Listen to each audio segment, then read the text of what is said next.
तो व्यूअर्स, ये मैं एक गांव में आ चुका हूँ। आप ये देख रहे हैं, ये कितने डेवलप गांव हैं। आप खुद अंदाज़ा लगा लें कि यहाँ की लैंड, यहाँ पे इंफ्रास्ट्रक्चर सेम उसी तरह है जैसे किसी शहर में है।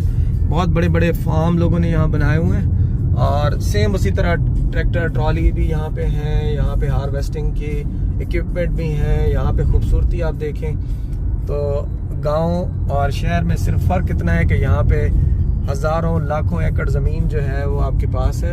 और सबसे बड़ी बात यह है कि यहाँ पे आने वाले इमिग्रेंट जो होते हैं वो कैनेडियन गवर्नमेंट उनको ऑप्शन देती है कि अगर आप ज़मीन लेना चाहें तो बहुत ही सब्सिडाइज रेट के ऊपर आपको ज़मीन मिलती है और उसकी तमाम फैसिलिटीज़ जो हैं वो गवर्नमेंट सब्सिडाइज रेट पे देती है। तो वो सामने मेरे जो है वो एक घर बना हुआ है जिसमें मुझे गाय नज़र आ रही हैं और यहाँ पे गाय बड़ी आला नस्ल की होती हैं। वो आप सामने देखें गाय, ये